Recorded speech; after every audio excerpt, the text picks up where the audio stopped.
let us start with this Euler-Lagrange equation, or in short, we just call it EL equation.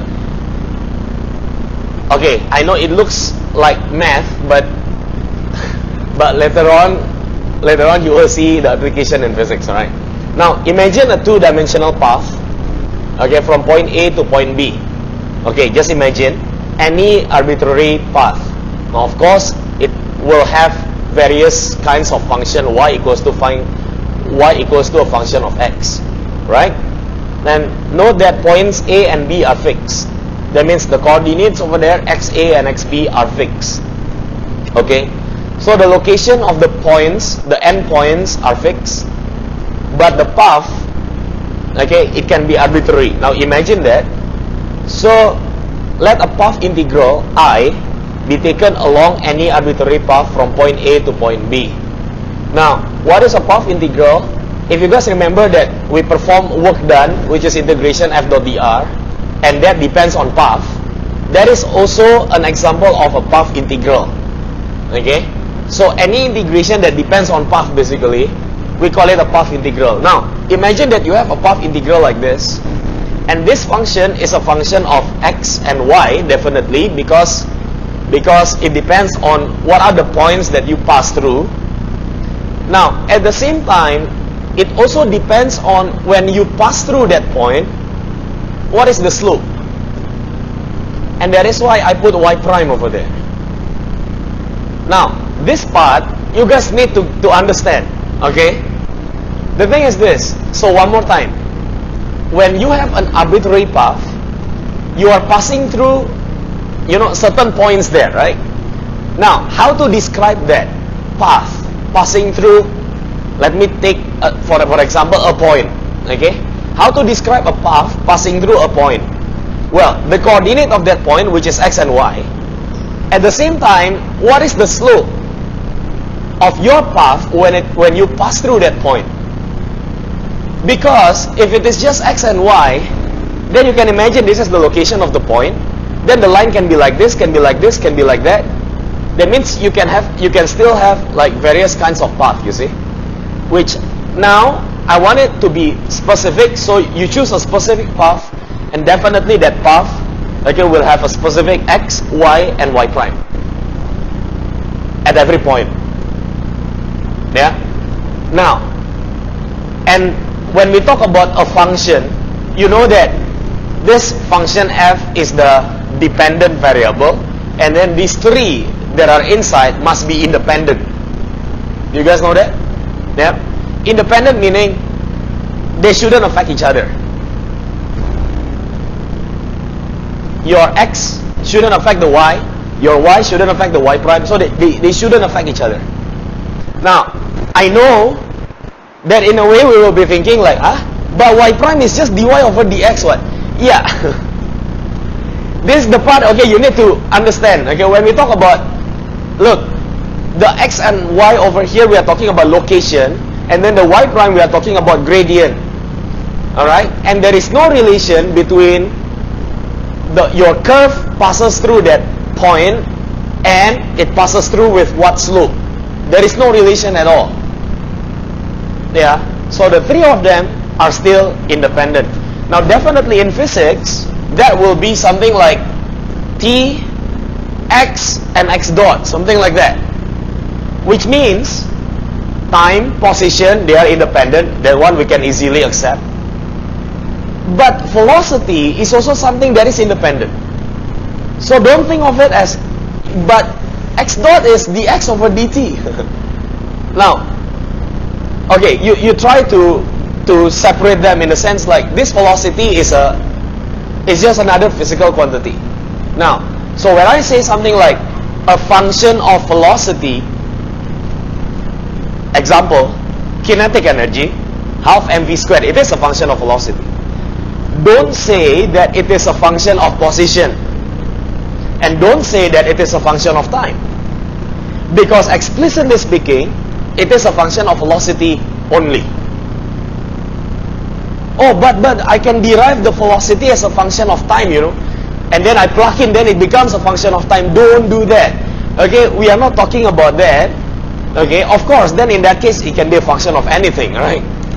Now, so explicitly it is a function of velocity. Yeah. Of course, the moment you choose a certain path, then that velocity can be a function of time or a function of position that you plug in. But yeah, but in this manner, okay, we will say that it is a function of velocity only. So velocity is taken as an independent variable over here. Now, I hope up to that you guys can accept. So this is the path integral. Alright, I can integrate through any arbitrary path from points A to B,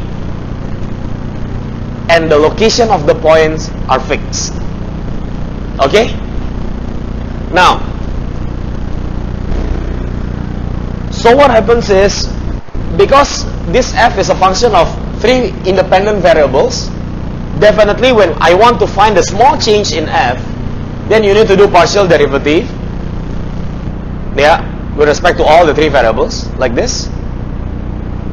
So I'll just keep this for a while, and now I want to describe my y over there. Now y refers to an arbitrary path. Okay, now y is described as y naught, which is technically we define it as the path that will give you the extreme value of this path integral. I repeat, y naught is the path that will give you the extreme value of this path integral. Let's say we already know, alright, that path is the one, is the one we want to find, for example. Of course, any arbitrary path can be expressed as y naught plus some deviation from that. And this deviation will vary depending on the position of the x. So, to make it clear, this is the one we are talking about. Yeah, this is the variation. So, I will put it as a function of x, and then maybe just for completion purpose, alright, I'll just multiply it by a parameter that is independent of x.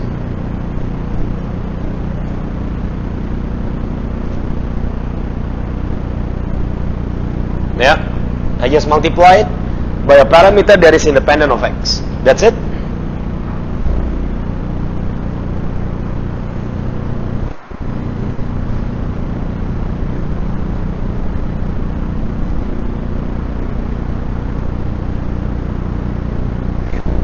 Okay? Now, so let's take a look at this. That means any path can be written as that, any arbitrary path, one more time, and then the gradient can be written as that. I'll just differentiate it with respect to x, basically. That is what I obtain. Okay? Now, since df can be written like that, then if I differentiate it over the parameter that I chose just now, I will get this. And then, now let us look at it one by one. First of all, I just mentioned that this parameter is independent of x. So definitely this one, there is no dependence. Yeah? This one disappears. Next, dy d eta, so I differentiated with respect to this parameter, so definitely I will get gx. And dy prime d eta, I will get g prime x. As simple as that. Now, so I will get df d eta as this. You must be mindful that if you look at the I, the integration I over here, you are integrating this function with respect to x over a path, yeah, and then from point A to point B. In other words, after you integrate, right, you will substitute. Now later on there will be lower bound, upper bound, right? That means you will substitute the coordinates of A and the coordinates of B, correct? Which means that the result of this integration will be a function of what? there will be nothing, you see, because all these variables will disappear. Yeah? Do you get what I mean? It's like there is no more x, there is no more y. Everything will disappear because you will substitute with the lower bound, which is the coordinates of A, and the upper bound, which is the coordinates of B. That's it. Now, the question becomes like this. So this I will be a function of what? Right? The only thing that, that survives over there is actually this parameter that I created up there. So this I will only be a function of this parameter eta. So if I want to, for example, I want to find the extreme value of this I, what do? I differentiate and then equate it to 0, right? Now, but the question is, I differentiate with what? Do I differentiate it with x? Look, as I said, there is no more x. It's gone already. Do I differentiate it with y? There is no more y. So look, the only thing is I differentiate it with eta. Now, so when I differentiate this with eta, now you can just imagine. So I put di d eta to be equal to 0. Now, and differentiating I is the same as if you are differentiating the function that is inside before you integrate, and then you integrate it with x. What I'm saying is this. Look, I is integration f dx, right?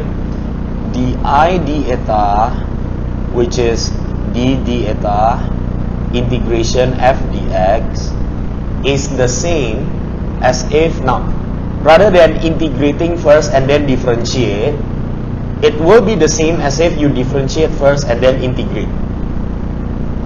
Why?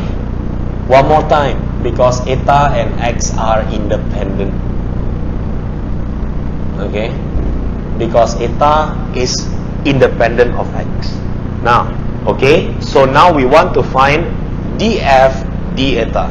And df d eta, we just found it up there. So I'm plugging into here. So this integration, remember, the result must be equal to 0. Okay? One more time. This integration, the result must be equal to 0. And by the way, okay, to be more precise, okay, I shall do it this way. This integration evaluated at y0, which is the path that will give you the extreme value just now, the result must be equal to 0. Yeah. And now the question is, how do I integrate this? Okay, I'm doing it slowly. The first term will be this. The second term will be this. Now, the second term, if you realize, g prime is dg over dx, and then multiplied by dx, okay, you can see it becomes dg. Yeah.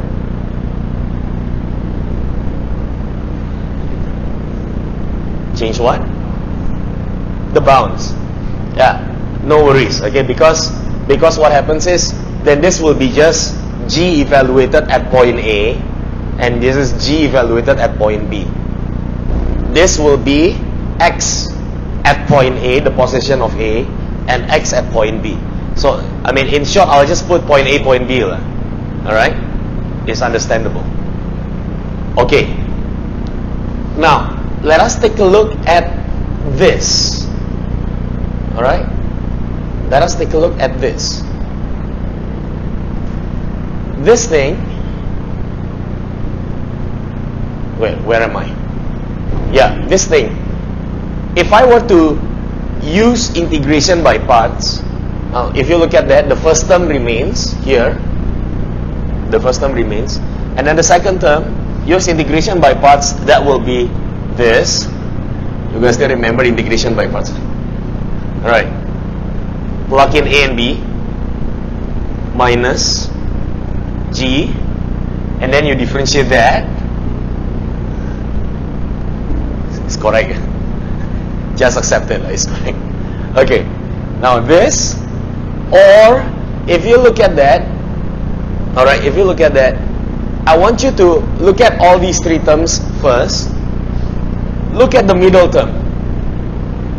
Remember that G, what is G again? The variation from the arbitrary path to y0. And if you evaluate it at A and evaluate it at B, the result is 0, because there is no variation. Remember, points A and B are fixed. So this thing will be 0. So I can throw it. So I only have this and this term. And this term, alright, the integration is the same, which is integration with respect to x, dx over there, if we look at. So I can take out the gx dx, okay, which is common term, and inside it will be something like this. Now, this thing equals to 0 when you evaluate it at y0. One more time. This thing equals to 0 when you evaluate it at y0. Now, of course, many people actually prefer to write it the other way, which doesn't matter. Okay? And this is the equation that is referred to as the EL equation, the Euler-Lagrange equation. Okay. Now, one more time. Can I summarize everything now? Basically, you are looking for a path that will somehow make the path integral to be minimum or maximum. Okay? You are looking for a path called y0 that will somehow make the path integral to be maximum or minimum. And somehow that path y0 will satisfy this EL equation. That's it. That is the summary. Even if you don't understand the proof, it's fine. Yeah. So that is basically the main thing.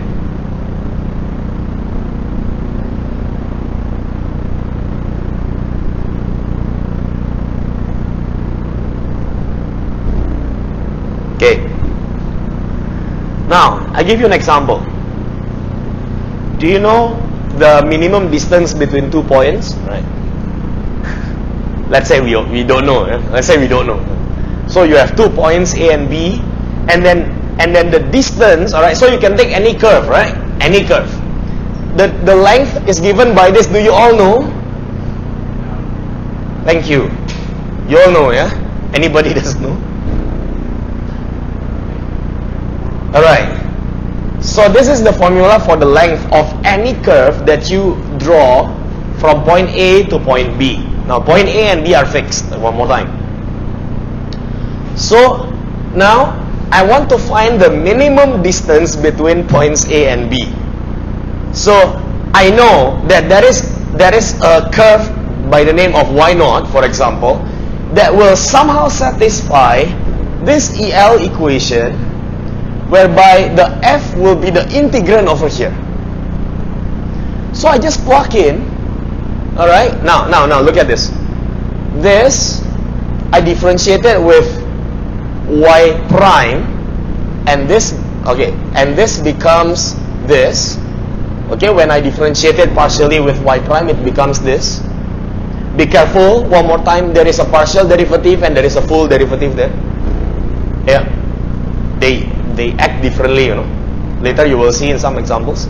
So, and when you differentiate this partially with y, it is 0, because y and y prime are independent. Again, they are not related. Yeah, it is not an explicit function of y. Yeah, I'm gonna use that word, explicit function. Okay, so yeah. Now, so what happens is, so you just have this equals to 0, and that says that the whole thing in the bracket equals to a constant, which means that y0 prime equals to a constant, and that describes a straight line, because only a straight line has a constant gradient. Okay? So, which tells us, alright, That means the minimum distance between 2 points can be proved by using the EL equation, and the result is a straight line. Right? You guys should say, wow.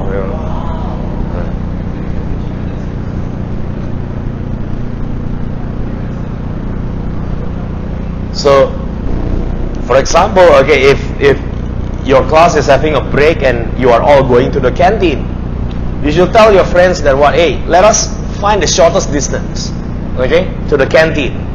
All right. Then you try to boast a little bit. Let us apply EL equation, Euler-Lagrange equation. Now, so that is the distance between 2 points. Now, what about surface area? Look, the concept of surface tension enables us to say that, now even though we haven't learned surface tension yet, but I'm pretty sure you guys have learned somehow, have heard about it, So, okay, even though we have not really gone through it, but it's okay. If we dip 2 wire rings into a solution of soapy water, then the surface area formed by the soap film is minimum. Can you imagine that? Okay, this surface area of the soap film, will be somehow something like a cone shape kind of thing. Now, so derive the radius of the soap film as a function of x. Okay. So you have root c y plus root cy squared minus 1 equals to e ax times b.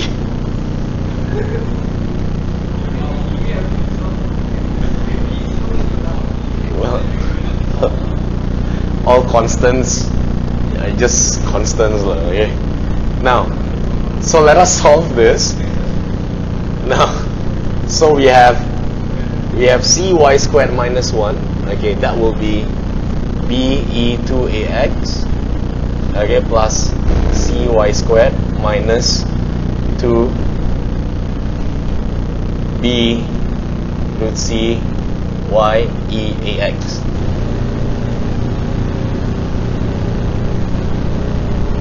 Okay, and then cy squared will cancel. Yeah, and bring that to the left, so I have 2b root c y e ax equals to b squared e2ax plus 1, and this y will be,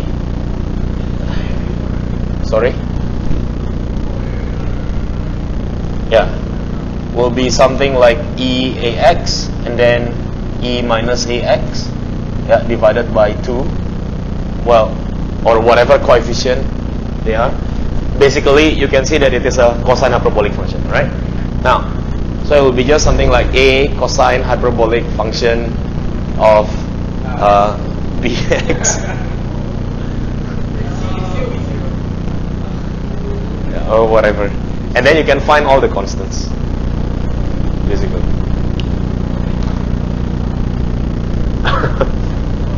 The main thing is the ones at the end, right?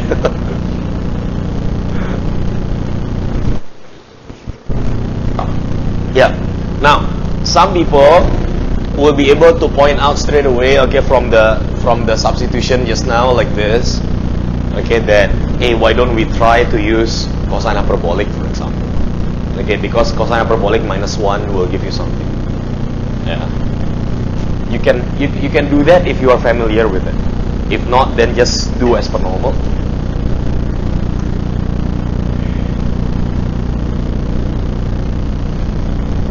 Okay, so you can imagine that you put 2 rings into a soapy water and you stretch it. Now it becomes a cosine hyperbolic function. It's so cool. Now, what about this? Particle is dropped from a certain height. And then derive the equation for the path that will give that will give minimum time taken for the particle to slide down.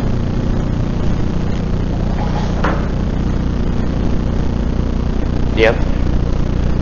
Let the vertical displacement be given by y. This curve is called brachistochrone. So now, so what happened? You can find in Wikipedia or whatever.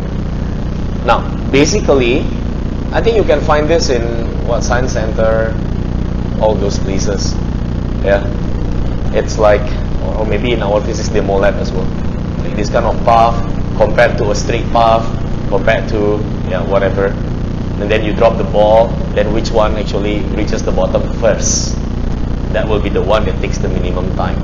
Now, how to describe the equation for that curve, basically? Okay, let us try. Now, first of all, maybe I change my axis a little bit. This one, let's call it x. This one, let's call it y. The time taken will be integration of the length of the path, which is, okay, this thing comes in again. Alright, the length of the path divided by the velocity, which is just root 2 gy, okay? Yeah? Which tells us that if I want to minimize this path integral, then the function that I'm looking for is actually root 1 plus y prime squared.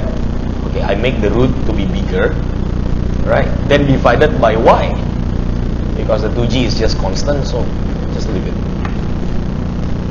Okay? When you want to solve this kind of integration, right? So definitely because there is square root c minus y, so definitely you will use something like sine squared theta, okay, f times c, okay, and then you plug in, so this will be root c sine theta, and then dy will be 2c sine theta cos theta d theta divided by root c cos theta. So cos theta will cancel, root c will cancel, so you have 2c, now sine squared theta, that will be 1 minus cos 2 theta divided by 2 d theta, then you integrate, so the 2 will cancel, so this will be c, okay, no, this is x, sorry, this is x, this will be c theta minus, okay, or c 2c, no, c over 2, okay, 2 theta minus sine 2 theta. Now, this is the x, the y itself is c sine squared theta, which you can write it as half c, or c over 2, 1 minus cos 2 theta.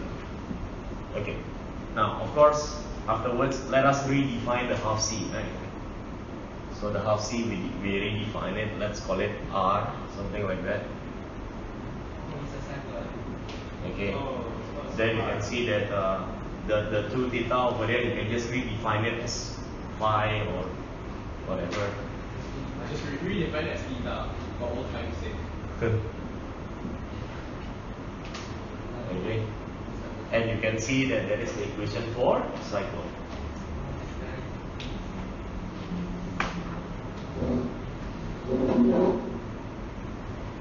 So, yay, it works.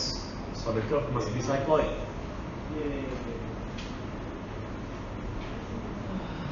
And you have this equation before, eh? In the notes, yes. Chapter 5.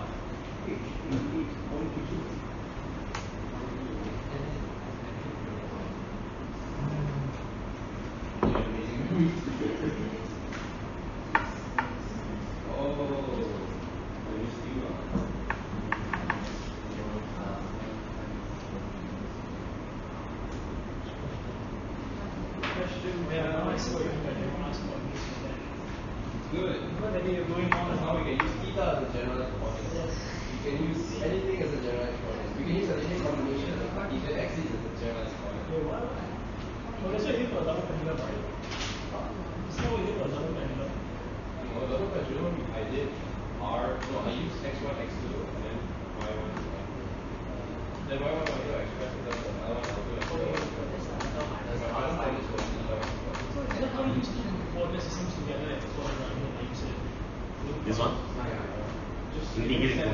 formula for you. Add up the net theta equals L cos theta over dx. I redefine. This is actually okay. I multiply by 2, so that becomes 2 theta minus sine 2 theta. Yeah, I just redefine 2 theta as fine. There are a lot of redefinings happening here. MGY.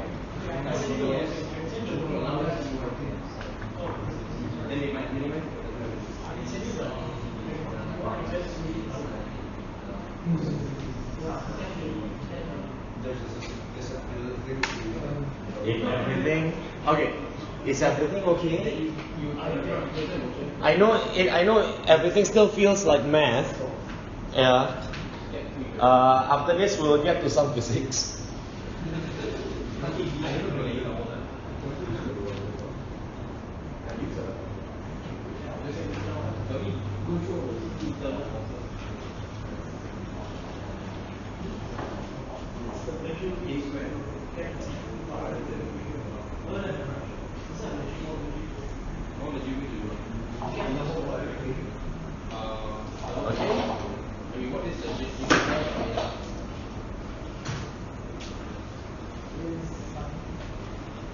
Now, so check.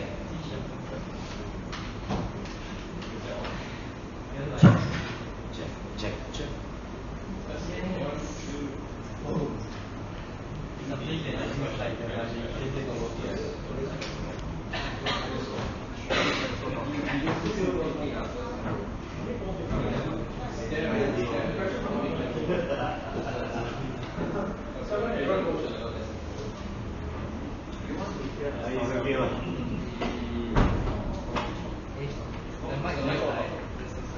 Right. You'll make a natural loudspeaker. Now, guys, okay, everything still looks like math. Now let us get into some physics. Okay. Now here is where what we call as Lagrangian mechanics comes in. Okay. First of all, we have a lot of definitions, so please try to follow.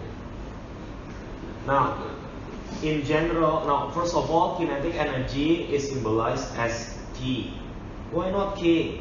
Well, because this guy actually used T. So, in respect of the symbols that we use, we also use T. Okay? And for potential energy, he used V. So let us just follow. Okay. Now, so in general, the derivative of kinetic energy with respect to velocity gives momentum. Now, believe it or not, if you think about half mv squared, if you differentiate it with velocity, you will get mv, which is the momentum. So in a way, it makes sense somehow. Now, but I'm talking about more like the coordinates. So in the sense, it is like this. For example, if you have a 3D kind of motion, 3D motion, kinetic energy will be written as half m. Then the velocity squared will be x dot squared, y dot squared, z dot squared. Correct? Now, if I differentiate this with respect to x dot, for example, then I will have mx dot, because the rest are independent of x dot. Which tells us that, oh, whenever I differentiate kinetic energy with respect to a coordinate dot, it must give me the momentum in that coordinate, in that direction. Got it? Yeah? So, because later on, okay, we will have what we call as generalized coordinates. So try to just imagine x, y, z for now. Yeah. Now, and considering only conservative forces, now this one is important. This is the assumption, which means you can't have friction here. Okay, so only conservative forces. Newton's second law gives us this, which is the force in the x direction equals to ddt of the momentum in the x direction, which is, right now, I put it as dou t dou x dot. Make sense?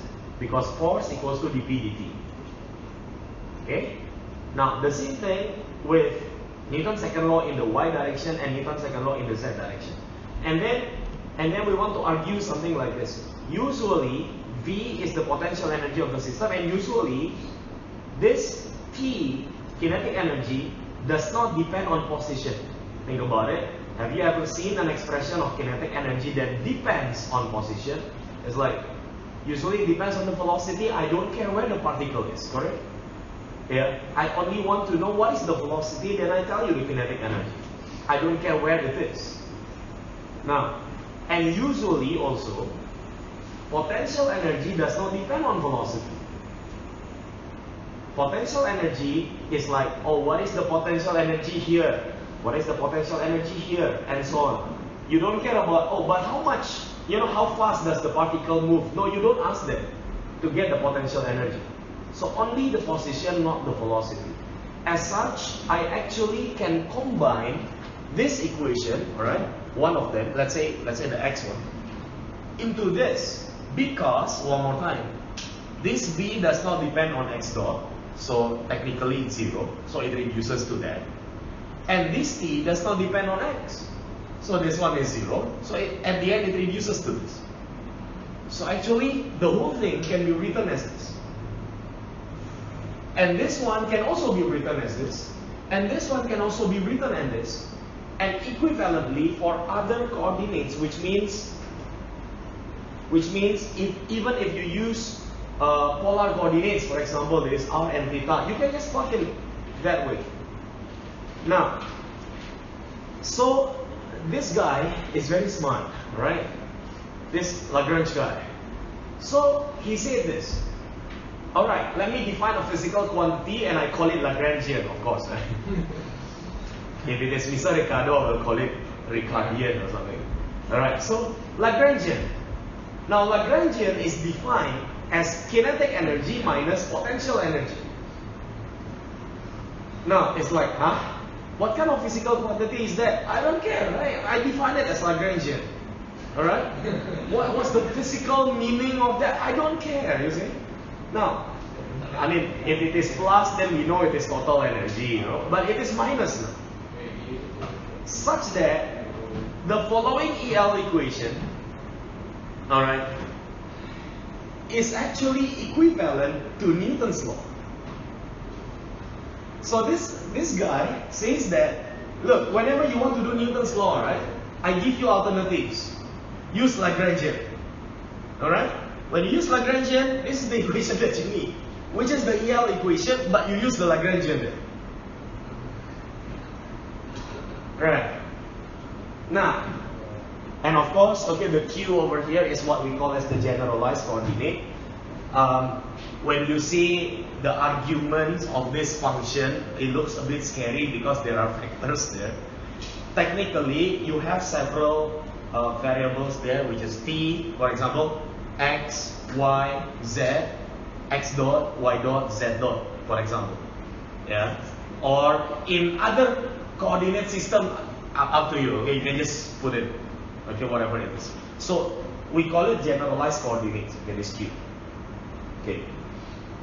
And the beauty thing about this Lagrangian is that you can just apply for each coordinate. So you can apply for x only, you can apply for y only, you can apply for z, as long as they are all independent. Okay, as long as they are all independent. Now, this term, which is dou L dou Q dot, is referred to as the canonical momentum conjugate. Now, I know there are a lot of terms, but yeah, I mean, just get to know, at least you have heard before. Okay, that is what they call as canonical momentum conjugate of Qi. Okay. Now, the principle of least action. Now, this is very, it's really good. Now, what happens is this. The EL equation for Lagrangian enables us to derive the principle of least action. Which means, action is a physical term, a physical quantity that is defined as that. One more time, action is defined as that. Then you are thinking like, you have kinetic minus potential, then you integrate with time. What's that, right? What is that? I don't care. It's just some physical quantity. Alright? Now, but I know for sure, the fact that EL equation can be applied, it tells us that a physical system must behave in such a way that is to minimize action. Yeah, right? In layman's term, Newton's law must be applied. Right? In layman's term. But now you can talk in something that will wow your friends, okay? It's like, oh, why does the system behave that way? Oh, it is to minimize action. Alright. You'll be like, what are you talking about? Yeah. So anything that happens in a physical system, basically they all happen in such a way to minimize action. That's it. Nice, right? That is the Hamilton's principle, basically. Or some people put it this way: delta S equals to 0. Yes. What's the minimize and not maximize? Good point. Nature. In that case, delta would be a nature. Okay, I have no answer to that.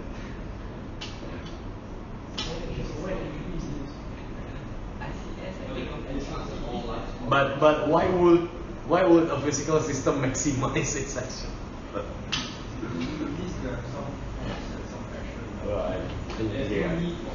I have no answer to that. Okay. No, it's always been action. What is entropy? Oh, it's also S. No, entropy. No, but entropy uses ds. Okay. Example. Okay. Example, if we are talking about polar coordinates in 2D. Yeah. Now, to express kinetic energy, I hope you guys still remember, this is half m velocity squared, and the velocity is the velocity in the radial direction and the velocity in the tangential direction. You use Pythagoras, yeah. Potential depends on position, so it's just this. Now, if you apply the EL equation in the R direction in a way, okay, this is what you will get. Are you familiar with this equation? Yes. This is just the force in the radial direction. This is just mass. This is just radial acceleration. There is nothing new. Okay? So it's like, yeah, actually applying this EL equation is the same as Newton's law. Now, one more time, you apply the EL equation but for theta now. This is what you will get. It tells us that this is actually the force in the tangential direction. And this is mass. This is the acceleration in the tangential direction. As simple as that. Now, you can take a look at cylindrical coordinates. You can take a look at spherical coordinates. Basically, they are all the same. Okay, it will just be reduced to Newton's law. So, technically, what this guy Lagrange wanted to say was that applying EL equation for Lagrangian is equivalent to applying Newton's law. Okay. Later on, you will see the applications, and you will see that it is really, really useful. Yeah. No, it's now. Right.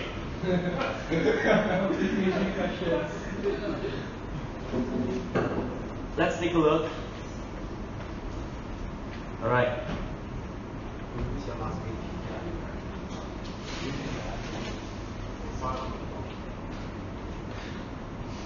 Key. Kinetic energy. Let's express it. Now, let's say from here to here, I call it Y1. From here to here, what should I call it? I shouldn't call it Y2 here, because the thing is this: the moment you call it Y2, then Y1 and Y2 are dependent. Be careful. Yeah, there is only one independent variable here. Okay, so t will be half m1 y1 dot square, and then you start asking like, what about the velocity, whether m1 moves up or moves down? Well, even if y1 is negative, we don't really care. You square it anyway. Plus half m2. Now, this will be, okay, which one do you dot now? It's this whole thing, right? Which will give you negative y1 dot. But you square it anyway, so you don't really care. Okay. Now, potential energy. Potential energy, well, it all depends on where you want to take it, like the reference point.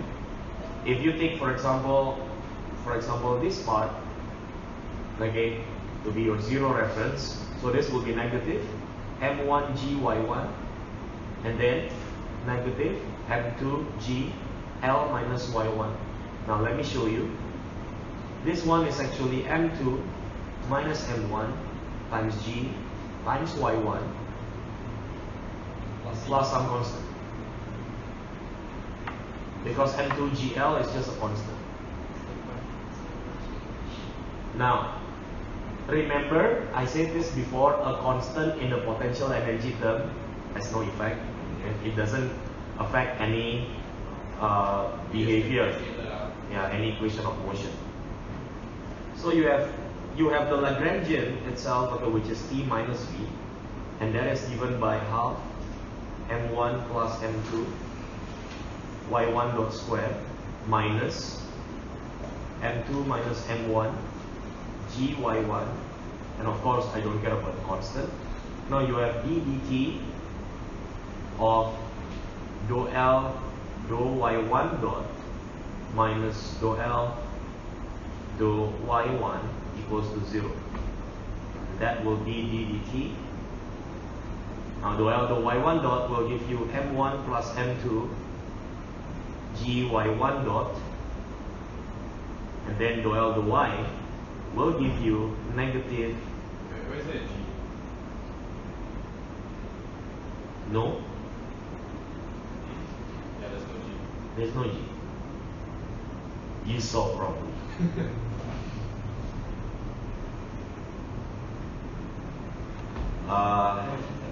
Dou L dou y1 dot, so this becomes plus, yeah? So you have m2 minus m1 and then g. This is equal to 0. So you have m1 plus m2 y1 double dot, okay, equals to m1 minus m2 g. So you have y1 double dot equals to m1 minus m2 divided by m1 plus m2 multiplied by g. Okay, which is the acceleration of the system. It does not real work.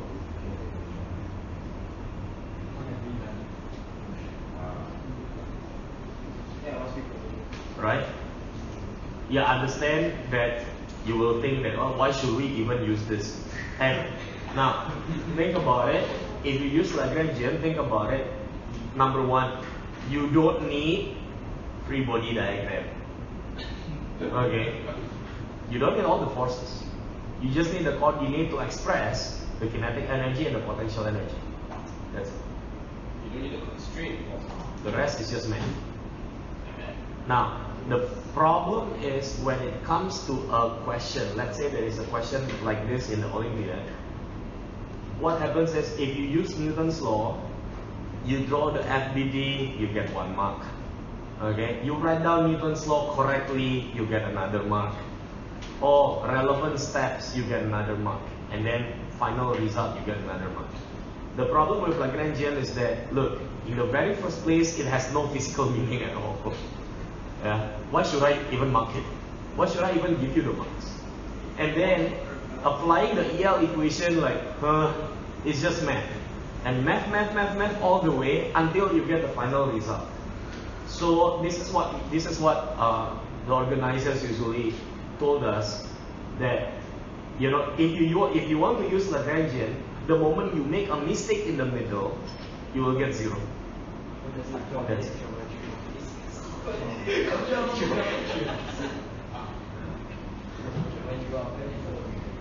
So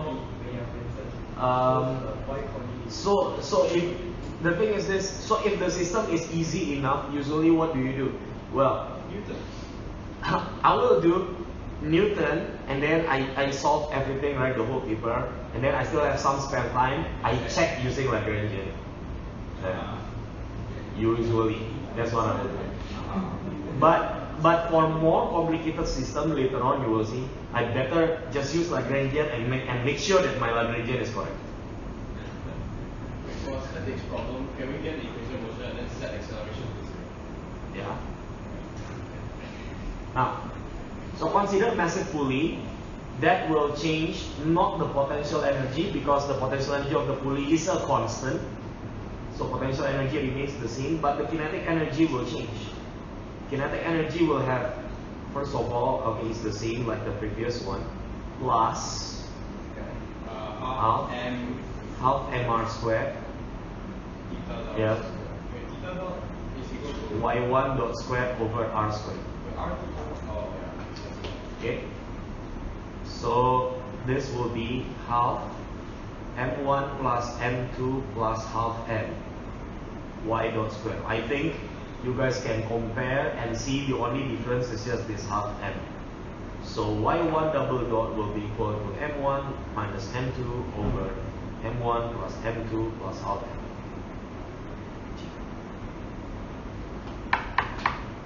Okay. That's the acceleration. Moving on. Okay, I don't know how many of you did this question before. It was in the tutorial for chapter 2, I think. I think it's in the notes also. Oh yeah, I think it's in the notes. Hong Kong Q paper MCQ. Now, Some people are yeah. so now when you use Newton's law, bear in mind that the acceleration will be a bit hard because there's the ramp and then there's the block, and the ramp will move and the block will slide down such that, you know, the motion of the block is actually not along the ramp. You can imagine that it's a bit complicated to describe, and that is why people will usually go into the frame of the ramp. But the moment you go into the frame of the ramp, then you need to apply the fictitious force. So that is where the complication comes in. The thing is, now I want to show you, I can just use Lagrangian. Look at this. Let's define some axes. Let's say this is axis. I want this axis, s-axis. Okay. I want to ask you, S and X, are they independent? X of the block or X is for the ramp. But X equals to S plus No, it's not the axis. the X. It's like saying y equals to x plus cos. It's 0. Yeah, that's what you're saying. What? Yeah. Something sure. Are they independent? Yes. Yes. Okay, the motion of the ramp along the x-axis and the motion of the block along the ramp, they are independent. Take a look. How do you express the kinetic energy of the ramp? Now the ramp is just x dot squared, that's it. The problem is, now what about the block? Can we use S? Yeah, feel free.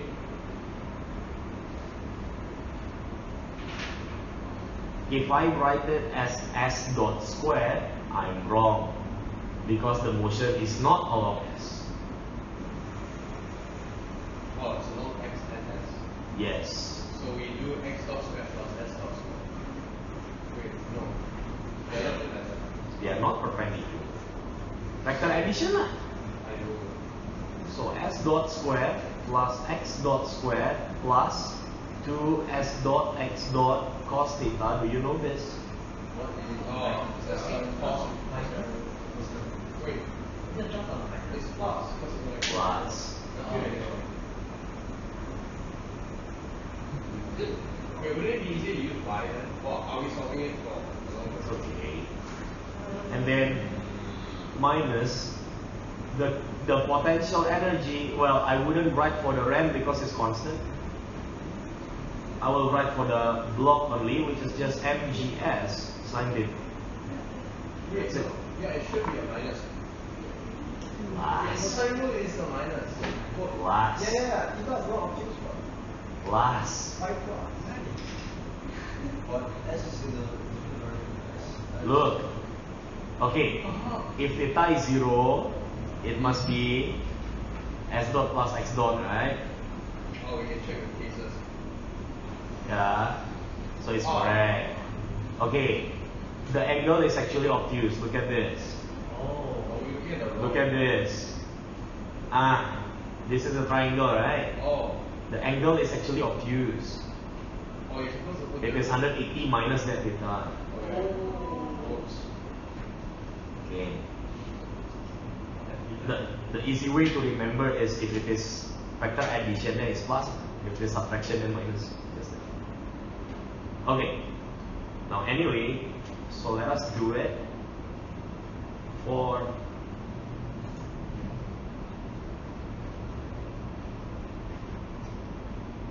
x.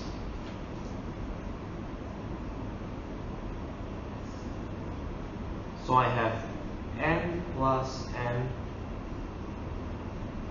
x dot, I forgot the dt, plus ms dot cos theta minus 0 equals to 0.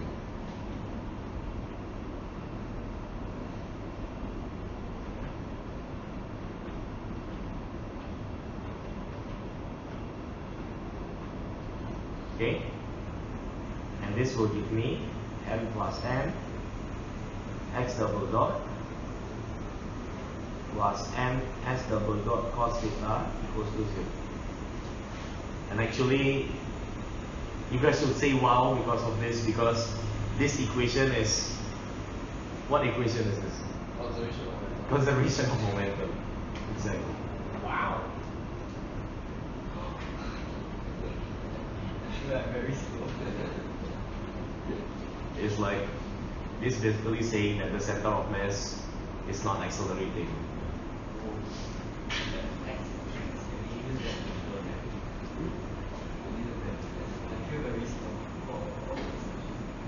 You are not used to it, not slow. This is conservation of momentum. Let's start thinking about it. Now, d dt of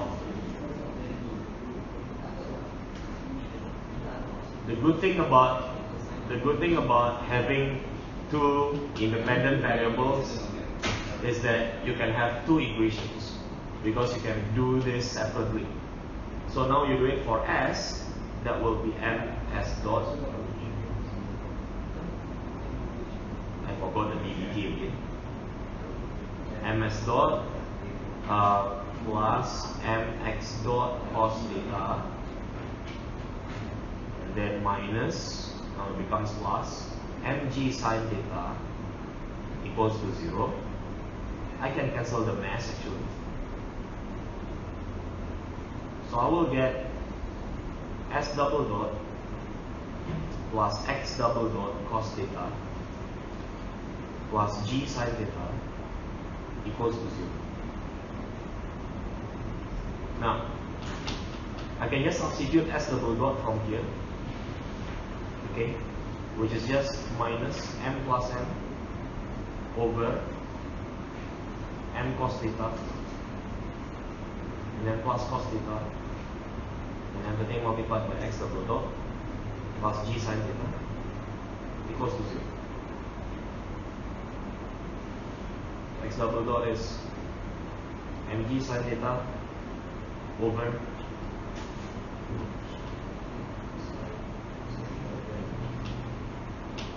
Why don't we bring the cos theta on top as well?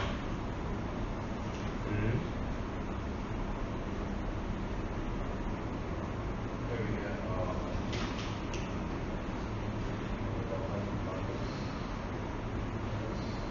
m plus m sine squared theta. Can you see that?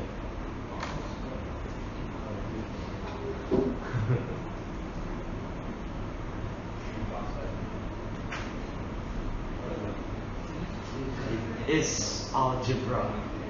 Yeah, subdivision, right?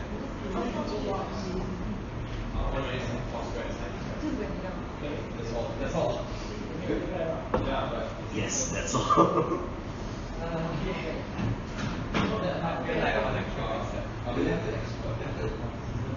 Now, after you get x double dot, notice one thing, that this is actually the acceleration of the ramp.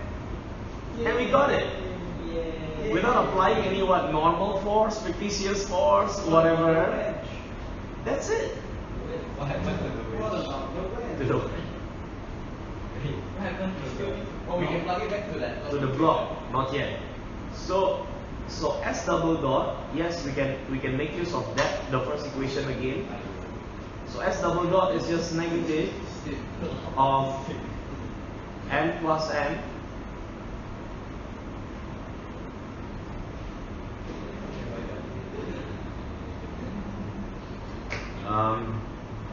m plus n times this divided by m cos theta. So I have g tangent theta over n plus m sine squared theta. That's it. That's the s double dot. And of course, s double dot is what kind of acceleration? It's, Which is in a non-inertial reference. yeah, which is the acceleration of the block relative to the ramp. Be careful. That is not the acceleration that we want. We can just end them together. Yes, we need to add them together to get the acceleration that we want. Okay. But the main thing about Lagrangian, one more time, is that you don't need FDD, you don't need Newton's law, you don't need to analyze the normal force, the mg, the whatever, you know, and of course the fictitious force. Everything reduces to just express the kinetic energy and the potential energy, and as long as you can do math, you get everything that you need. Supposedly, this term is added in the action. Yeah, supposedly this term is added in the action, and this term somehow can be expressed as a total time derivative, like this. Total time derivative. Alright? Now this one will be a function of time and generalized coordinates, not velocity. Okay? Let's say this is a total time derivative, and then you integrate it as per normal. Now of course this part will become this. I hope you guys understand that. And you know that the endpoints are fixed. That means the T and the Q are already specified. Yeah, constants. So this one is constant. Now if you want to minimize this, it's the same like minimizing the whole thing. Which tells us that, whenever you see a total time derivative term in the Lagrangian, actually you can just throw it. Yeah. One more time, if you see in the Lagrangian expression there is a total time derivative term, actually you can just throw it, just ignore it. You don't care about it. Now, example is this, example 6.6.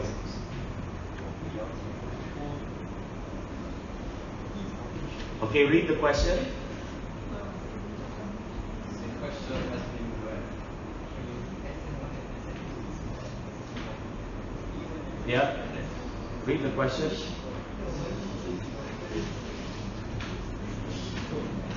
And the Lagrangian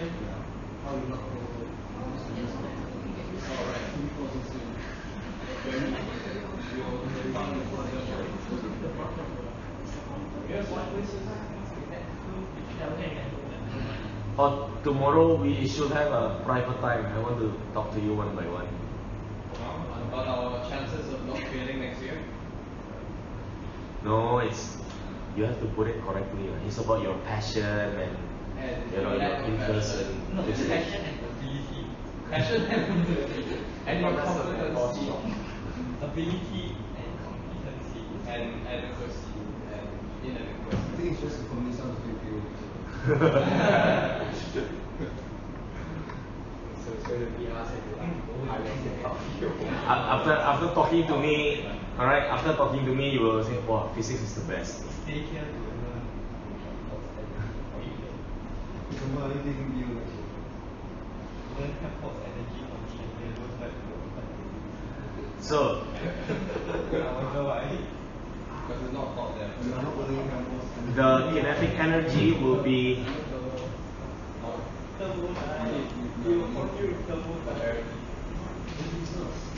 yeah. There will be some.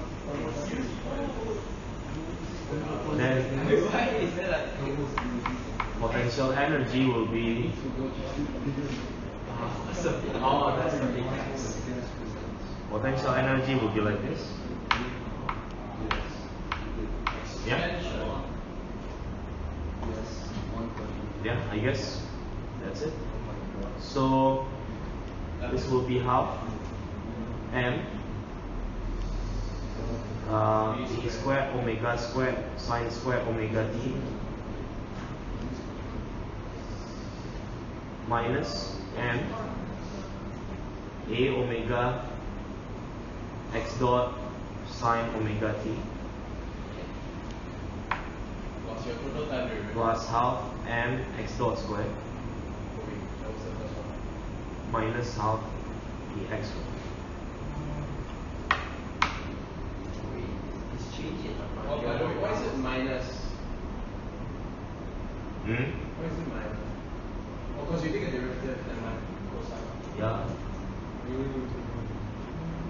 minus. Oh my god. I want to kill myself. I can only see them. What do you mean? These are just symbols we made up to describe physics. Action. This is just physics. Suddenly, You see all these letters, they have meanings. Yeah. Physical meaning. Action, reaction. Wait, so is that a new quantity called reaction? what is reaction? Reaction is defined as minus action. Negative of the action. B minus So I think it is quite clear that the first term is a total time derivative. I mean, I can express it as d dt of something, right? Correct, the first term? Yeah. Then the rest of the terms, I don't think so. Just leave it. And after that, just apply the PL equation to solve for the equation of motion. That's it. Okay. Expert scribbling. Next one.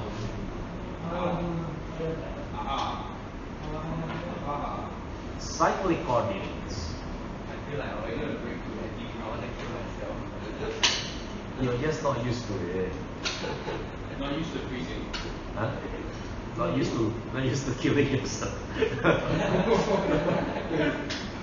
I mean, we have taken O level only twice. We've taken O level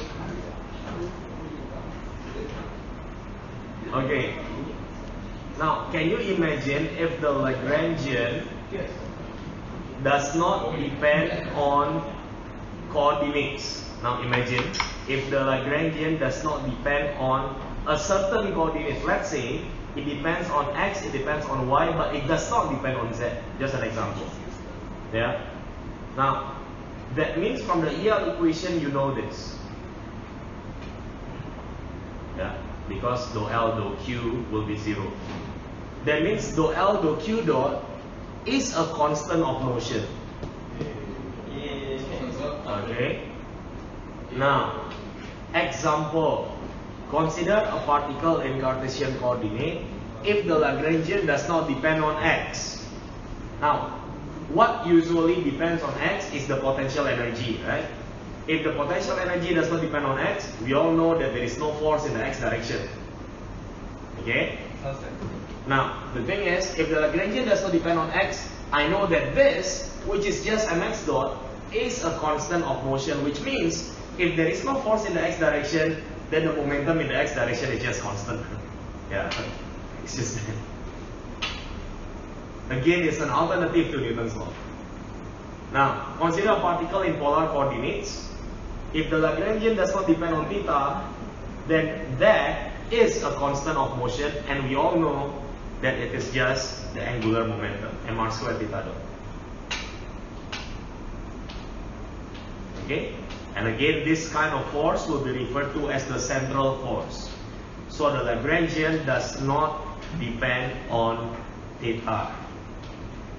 Okay? We call it central force. We will discuss it in the later chapter. Refer to example 6.4 and determine a constant of motion in this case. 6.4. Okay, 6.4 is the ramp. Alright, let us look at the Lagrangian. It does not depend on what?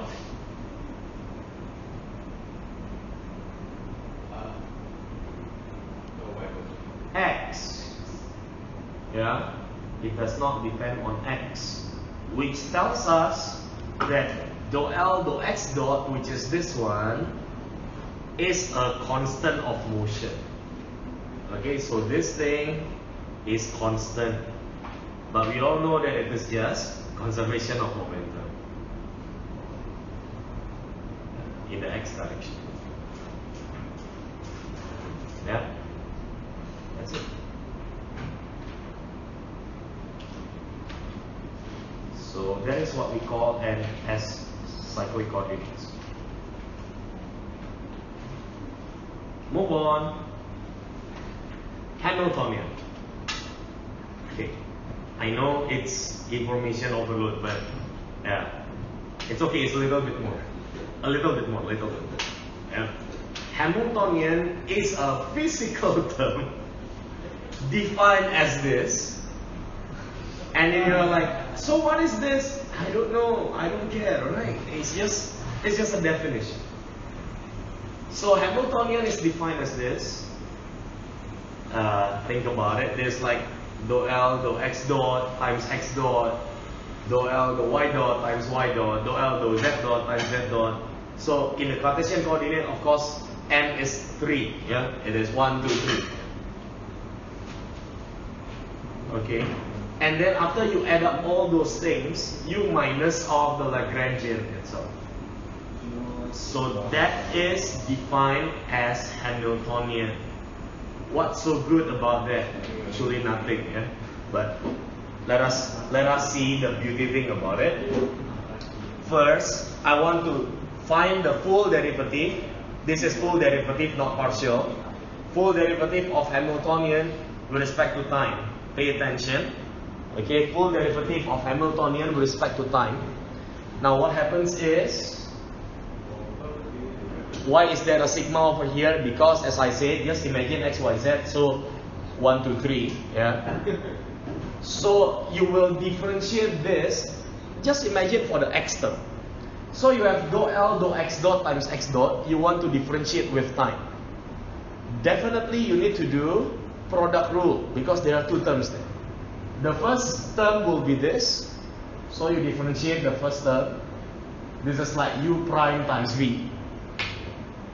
And then you have u times v prime. Got it? So this is for the x. And then you do the same thing for the y, you do the same thing for the z. That is where the sigma comes in. Again. Minus, of course you differentiate this Lagrangian with respect to time.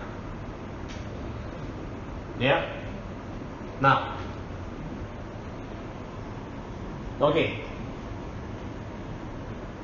What happens over here is that Now, you know that this thing, look, d dt of dou L dou Q dot, according to the EL equation, is equal to dou L dou Q dot.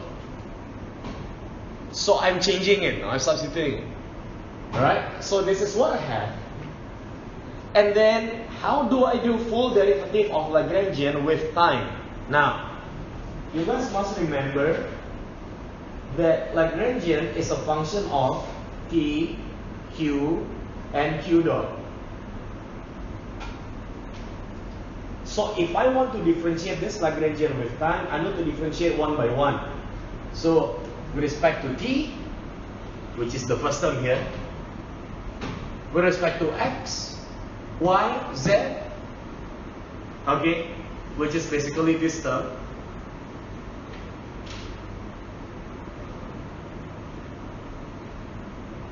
alright, and then with respect to x dot, y dot, z dot, which is basically this term.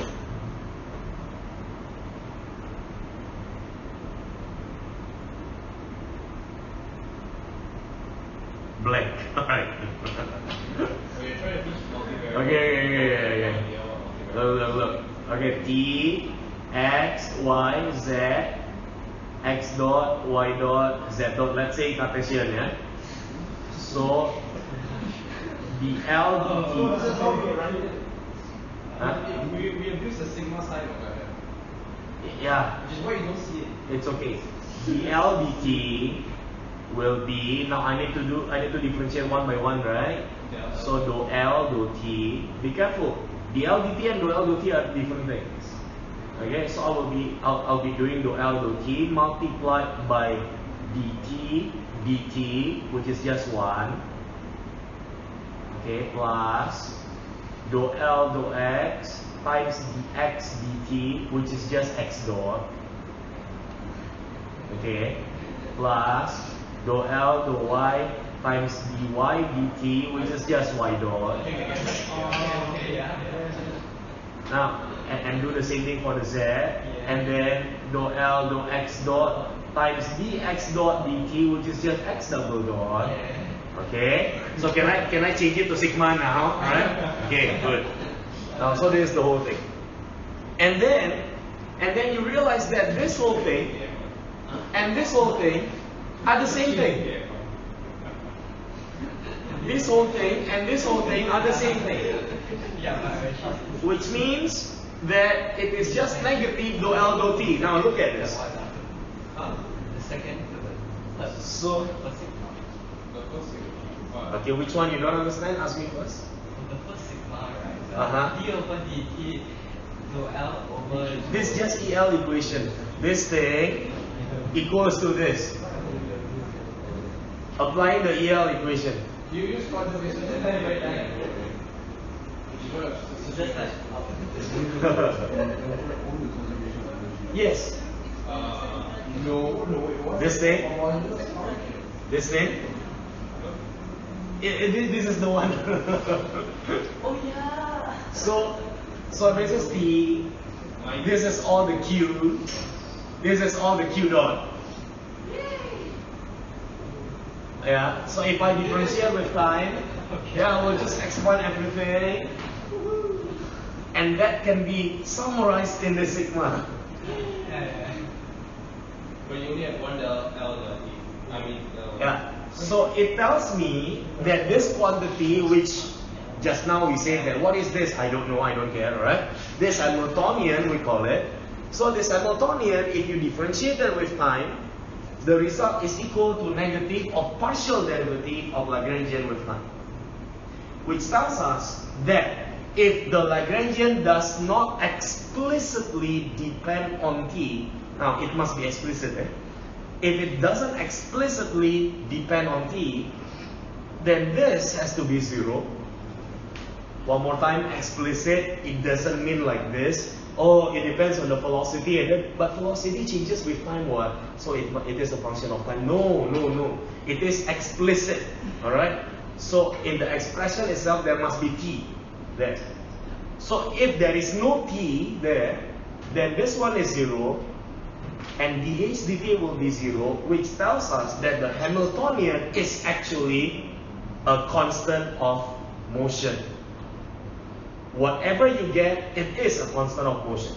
Just now, we also talked about constant of motion by using cyclic coordinates. Okay? And we got the conservation of momentum, conservation of angular momentum, and so on. Now, what kind of constant of motion? Let us take a look. Right? Let us take a look. Yes. I don't quite understand the explicitly depend on and implicitly depend on parts. Like, Okay. even if you have like a P minus half and P squared, then you have E equals to P, so it can be expressed as No, the thing is this. Remember, I started by talking about we are choosing a path that will minimize the path integral. Remember that? If you are using, for example, v equals to 2t, you are already deciding on one path. Got it? There is nothing to find then. Whereas, if we are just leaving it as half and v squared, we are actually trying to find which path that will actually minimize the action. So it is not a function of time yet. Yes, at the end, that will be the equation of motion. Yeah? Now, so again, one more time, Hamiltonian is a constant of motion. Look at this. Look at this. Now, I think I'm arriving at the end soon. Look at Lagrangian is T minus V. Okay? T minus V. And this T is, of course, as I say, it is usually a function of, what do you call it, velocity. But sometimes it can be a function of position too, you know. Believe it or not. Now, how come kinetic energy can be a function of position? Why don't you look at this?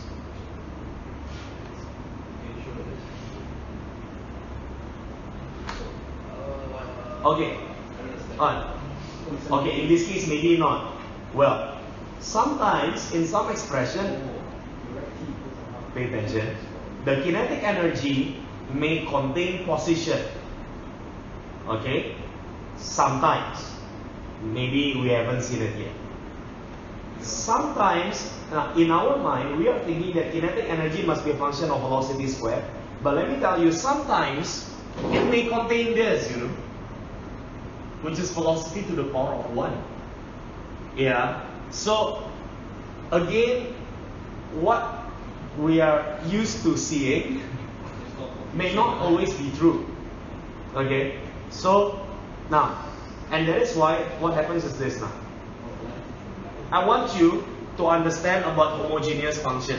Look, a homogeneous function of degree n is defined as, look at this. You can understand it. This is next gen X, right? Can understand it? Yes. Now, that is if we multiply all the arguments of the function by the same constant k, the result will be k to the power of n times the original function. Now, only if t is a homogeneous function in q dot of degree 2, so if you change the velocity by a factor of k, then the energy will be changed by a factor of k squared. That is what it means. That means if the kinetic energy is if the kinetic energy is somewhat v squared, okay. Only if t is a homogeneous function of q dot of degree 2, then look at